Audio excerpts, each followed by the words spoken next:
La trompe de l'éléphant. On raconte qu'il y a très longtemps en Afrique, les éléphants avaient un tout petit nez qui leur servait juste à respirer. Un jour, dans la famille éléphant est arrivé un éléphanteau. Ce petit éléphant aimait poser des questions du matin au soir, il n'arrêtait pas. Quand les autres éléphants n'avaient pas de réponse à ses questions, il se mettait à lui donner des coups. Mais le petit éléphant continuait à poser ses questions.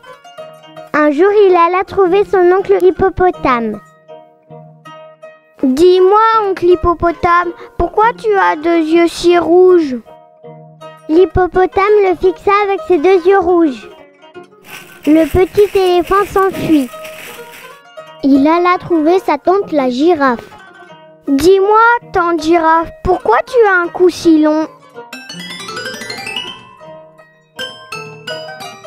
Le petit éléphant s'enfuit.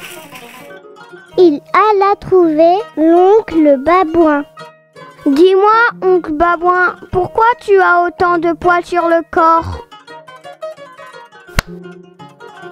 Le petit éléphant s'enfuit. Il alla trouver sa tante autruche. « Dis-moi, tante autruche, pourquoi tu as deux pattes si grandes et minces ?»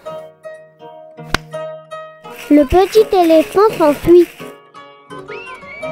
Lors de la grande assemblée de tous les animaux de la terre, le petit éléphant avait posé une question qu'il n'avait jamais posée auparavant. « Eh les amis, dites-moi, qu'est-ce que le crocodile mange pour dîner ?» Tous les animaux se mirent à lui donner des coups. Seul l'oiseau Callao lui répondit: « Si tu veux savoir ce que mange le crocodile, va jusqu'au fleuve Limpopo. Tu trouveras monsieur le crocodile et tu pourras lui poser ta question. » Le petit éléphant était très content de faire ce voyage.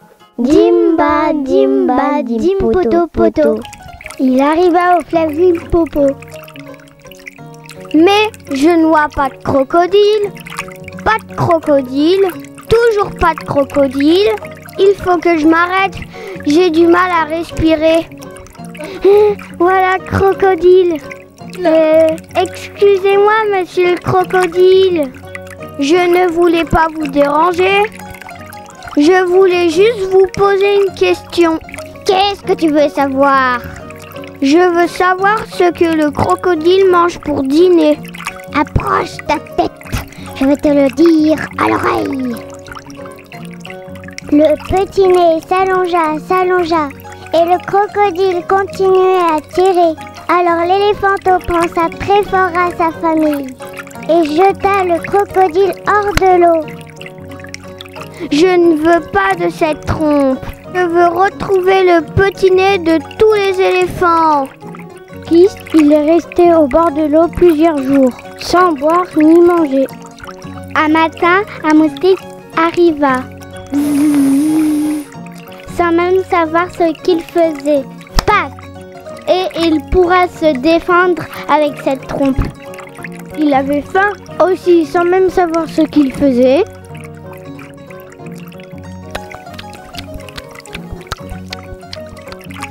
Il avait chaud et soif. Il était si content de son nouveau-né qu'il reprit le chemin du retour. Quand il arriva dans sa famille, les autres éléphants se moquèrent de sa trompe. Ils voulaient lui donner des coups comme avant, sauf que... Boum, pam, goum, goum, kapapim. Les autres étaient étonnés. Il arrache le régime de bananes. Les autres étaient encore étonnés. Il prend l'eau avec sa trompe. Ouais, génial, super! Alors tous lui demandèrent de les amener au fleuve Limpopo, ce qu'il fit. Et c'est depuis ce jour que les éléphants ont des trompes à la place du nez.